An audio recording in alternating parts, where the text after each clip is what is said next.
Praise the Lord. Hi friends, welcome you all to Namagurugulu YouTube channel. So this is a video of small experiment to help the commerce students who are struggling with basic mathematics. Dear students, in this video, we are going to solve all the one marker questions from the first model question paper given by the PU board for the reduced syllabus, okay? Particularly for the academic year to 2020-2021, okay? Which was hit heavily by the COVID. Fine. Hope you have already studied the entire syllabus. So this would just be like a revision for you. Fine. Hope you enjoy it and you be useful. I advise each student to make a note of the answers so that it would be useful for your main examinations. Fine. So let us not waste our time. Let's directly go on to the first question from the first model question paper for 1 mark. Fine students. So the first question we have for the day is find x such that there is a matrix given. He is telling you, he has given you the condition that this matrix is symmetric. Okay, it's a very simple question. What you have to know is the definition of symmetric matrix or the condition for a matrix to be symmetric. So if you know the condition, you can easily get the solution. Okay. So I believe you all know the condition for the symmetric matrix, but still let me specify it. A matrix is said to be symmetric if the matrix and its transpose both are same. That is, if A is equal to A dash, usually we write A dash, we call it as A transpose. So if A is equal to A transpose, then the given matrix will be symmetric. Okay, I believe that most of you have the habit of writing this way. A is equal to A dash, both are same. You can either write it as A dash or A transpose taking A power t. That does not make much difference. Okay, now using this condition, let's find the value of x. So I'm starting the solution. Let me write the given matrix first. So the matrix is 8, x, 4 and 7. Okay, so this matrix is equal to its transpose. So how do you take a transpose? Very simple. Convert the row into column or column into row. So 8x is a row here. I converted into column. 4 and 7 is a row here. So row here, converted into column. Now, what do you mean by two matrices are equal? We know it. Its corresponding elements are same. You can see here, in place of 8, corresponding element is 8. In place of 7, the corresponding element is 7. Therefore, from this you can write the value of x is either from this way. You can take x is equal to 4 or 4 is equal to x. In both the cases, you get the value as x is equal to 4. Such a simple question, you can easily get 1 marks if this question is asked in the examination. Is it clear? Moving on to the second question, we have in how many ways can 5 people stand in a queue? Okay, so standing in a queue or standing in a circle is a very important thing. You have to check it here because standing in a queue means we know this would be a linear permutation, means they will be standing in a line. Q is a line, isn't it? So whenever it is a linear permutation, the formula we have is n factorial, isn't it? Now what is n here? So here n is equal to how much? How many people are here? 5. Okay. Now the condition is since it is linear permutation. So remember, for a linear permutation, the required formula is npn. Okay. Let me write it in this way, npn. So the linear permutation is npn and we all know npn is nothing but n factorial. Is it clear? Therefore, the required number of ways. So dear students, note it down. Since these are all 1 mark questions, you need not write every step in detail. So required number of ways is nothing but n is 5 here. So we'll get 5p5. That is nothing but 5 factorial. Okay. So what is 5 factorial? Starting from 5, multiply all the numbers until 1. So it is 5 into 4 into 3 into 2 into 1. So this would be, we all know 5 factorial is 120 ways. So if they ask you in the examination, you can easily solve this and get 1 mark. Fine. Let's go to the question number 3. So the third question is on the concept of probability. Probability of A means probability of any event is given 3 by 5. You have to find out probability of A dash. Probability of A dash means probability of not happening an event. Okay. It's a very simple question. The only thing is you have to remember the formula. Hope you know the formula. So what is the formula which we are going to use here? We all know probability of happening an event and probability of not happening an event, that is always equal to 1. Means probability of India winning the match and probability of India losing the match, both are opposite events. Okay, if India win the match, then they cannot lose the match. If they lose the match, then they cannot win the match. That means, so if you take the both of the probabilities, it will definitely equal to 100%, which is nothing but 1. So using this, we're going to get the solution for this. Therefore, fine, I want P of A dash. So P of A dash is 1 minus probability of A. This is nothing but 1 minus 3 by 5. Okay, so if you take the LCM, I need not explain in detail. So take it as 5 minus 3. So the solution would be 2 by 5. Okay, the probability of not happening an event is 2 by 5.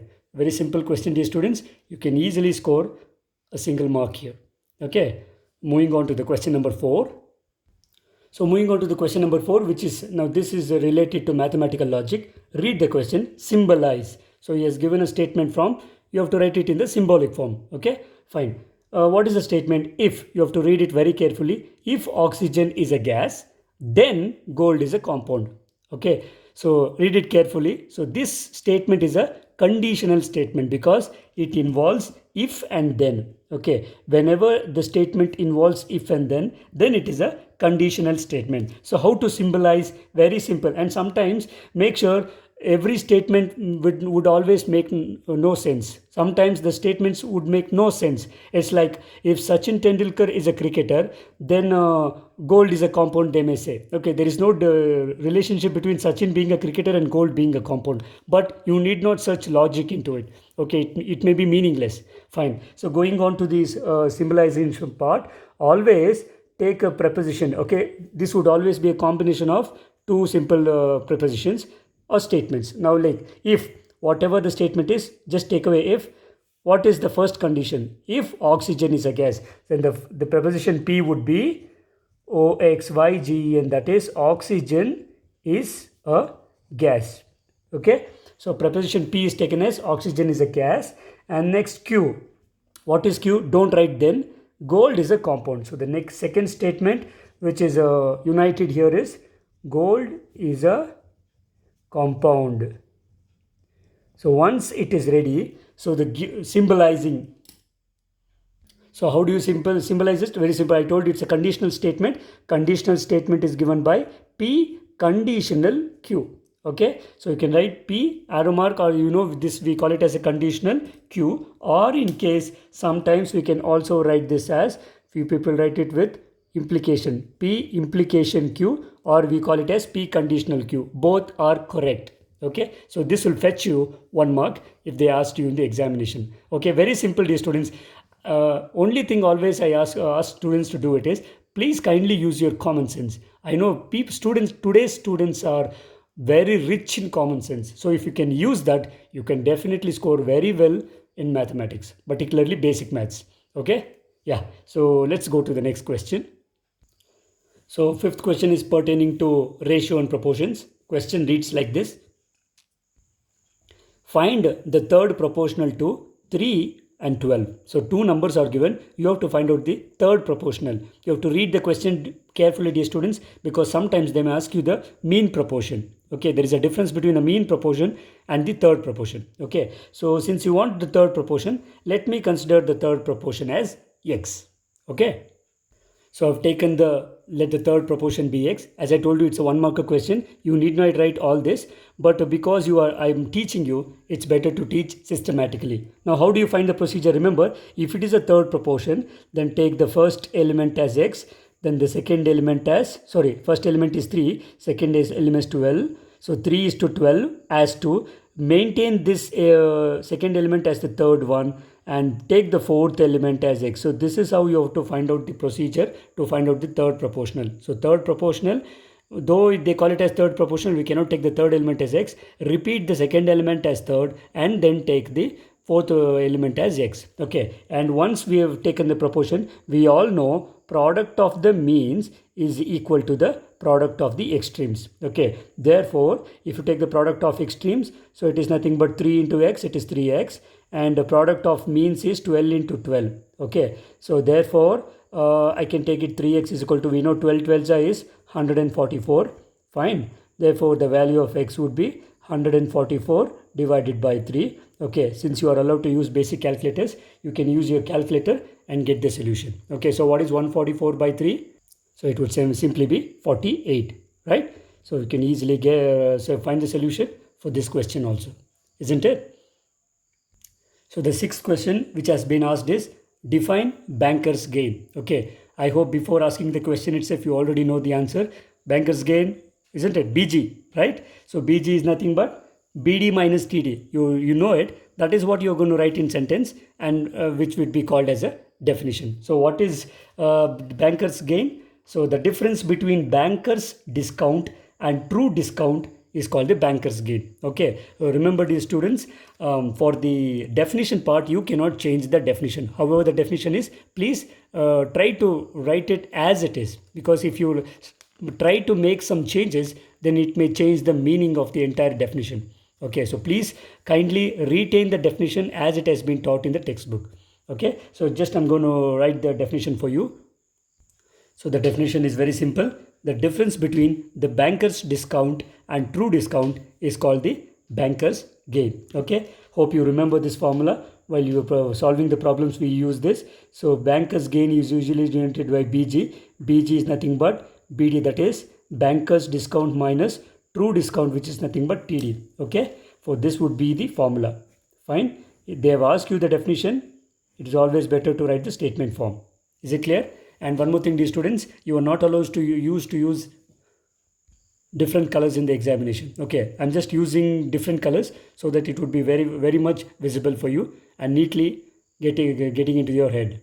You are either allowed to use only one color pen, either blue or black, nothing else. Okay, so I'm just using different colors so that it may look good. Fine. Yeah, so let's go to the question number 7. So moving on to the next question, which is from stocks and shares.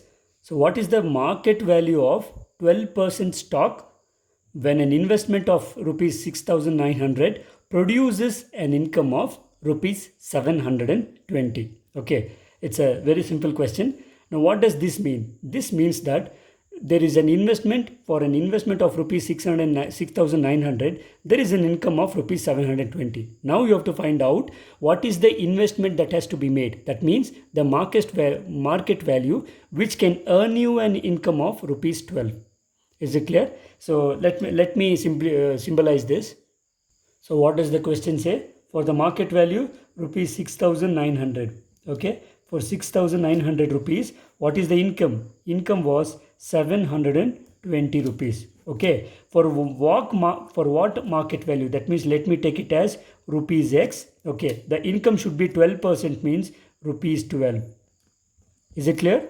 So now we know that these are in direct proportion. That is, as the market value increases, the income also will be increased. So this would be in direct proportion. So if one increase, the other one will also increase. So for a direct proportion, how do we consider this? So because they are in direct proportion, therefore, how do you consider?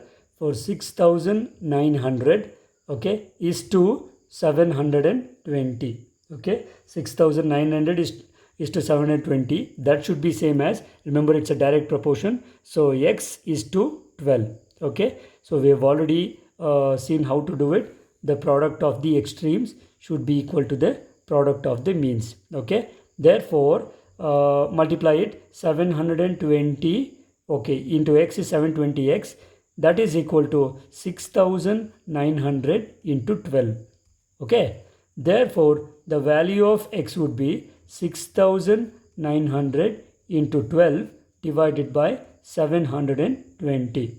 Okay, so if you can use your calculators and calculate, you will get this value is 115 rupees. Okay, so the required market value, is rupees 115. Okay, so as I told you, it's a 1 marker question. This much answer is enough for you to fetch you 1 mark.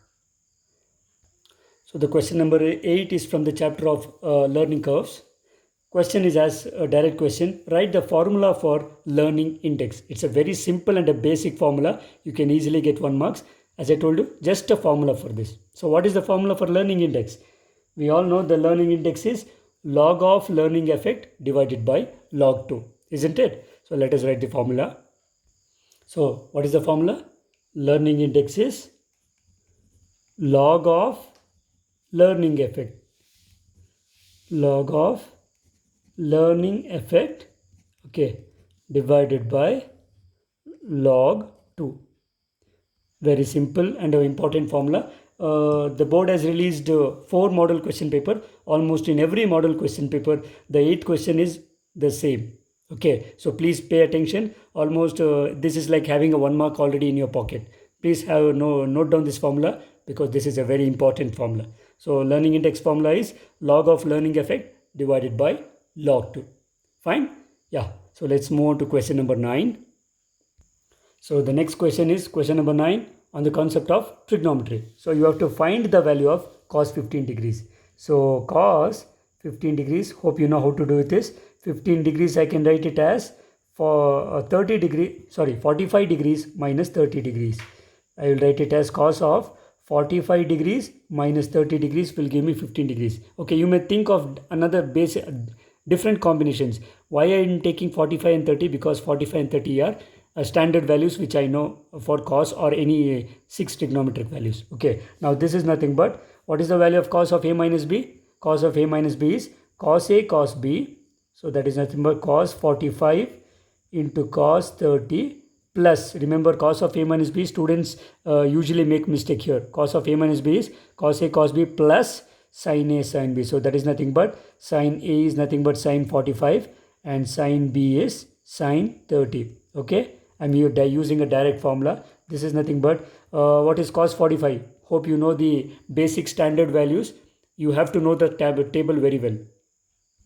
So this is the standard value table which you have to be knowing. Okay, particularly if you know the first three values, you can automatically write the other 3 because they are just reciprocal functions. Okay, so using these values, I'm going to write it. In exam, you're not going to get any handouts or flashcards. This should be in your brain. Okay, so this is nothing but what is cos 45? You know cos 45 is 1 by root 2 into cos 30. What is cos 30? Cos 30 is root 3 by 2. So I've written the values plus sin 45 and cos 45 both are same. This is nothing but 1 by root 2 and sin 30 is 1 by 2. Okay, fine. You should know this. Now if you check here in both the terms, let us write this. So this is root 3 into 1 is root 3 divided by 2 root 2. Fine. Plus again 1 into 1 is 1. Denominator is 2 root 2. Okay. So I can write it as, since the denominator is same, which is 2 root 2, I can write the numerator common, which is root 3 plus 1. Remember, this is the value of cos 45 degrees. Right. Frame it so that this may look well. And also, as I told you, you have to use a single color. Better you can use a black. Okay, and remember we should always know cos 15 degrees is same as sin 75 degrees. Even if they ask you sin 75 degrees, though the procedure is different, the answer would be same. Okay, always have it in your mind, right? So let's go on to the last question for the session, which is the 10th question for the 1 marks. So the question reads like this: find the equation of the circle with center minus 2 comma minus 1 and the radius, it is 2. So I have to write the equation of the circle. Center is given, radius is given. So what is the standard form? So this is just like asking, there is a circle with let me say unknown center, which is h comma k, and radius is r. So what is the formula? We all know the general formula is x minus h. Okay, x minus h whole square plus y minus k whole square is equal to r square. So if you know this formula, just substitute the values. Always the center is taken as h comma k, radius is equal to r. So therefore x, remember it is minus of minus 2. Hope you can directly write x plus 2, but for your benefit I am writing it in detail. So y minus of minus 1 whole square, that is nothing but 2 square. Okay, fine. Now therefore let us simplify. Therefore, this is nothing but x minus of minus is it is x plus 2 whole square plus y minus of minus is y plus 1 whole square. That is equal to, you can directly write 2 square is 4. Okay. Now let me expand using a plus b whole square. So this is a square plus b square plus 2ab. So 2 into 2 into x. Okay. Similarly, plus it is y square plus 1 square plus 2 into y into 1. Okay. Let me write this is equal to 4. So if you simplify this, you can write it as x square plus y square term. Next 2 into 2 is nothing but 4x. 2 into y into 1 is nothing but 2y. Okay, now both the side you have 4 and 4. Okay, you can cancel, otherwise you can directly cancel, or else you can take 4 plus 1 is nothing but 4 plus 1 is 5 minus 4, you can bring it, that is equal to 0. Now if you can simplify it, the last step you can write the equation of the circle is x square plus y square plus 4x plus 2y. 5 minus 4 is 1, that is equal to 0. This will be my required answer. And finally, I framed it the answer. Okay. Right, students. So we have almost come to the conclusion of this session. We are winding up it. Dear friends, hope you have enjoyed this session. Kindly comment how you felt about this class. Okay, I'll be waiting for your comments in the comment box. And if you have liked this video, kindly like it, and you can share it with all of your friends so that it may reach for many students. Okay. This is just a small step towards helping the students, commerce students particularly, towards basic mathematics. Okay. I hope with all your support, okay, with all your support, I may come up with a few more videos on basic mathematics. For that, I kindly need your support. Okay. So kindly like the video and you can share it with your friends. And we'll meet you all in the next session. Until then, take care of your health. God bless you all. Bye.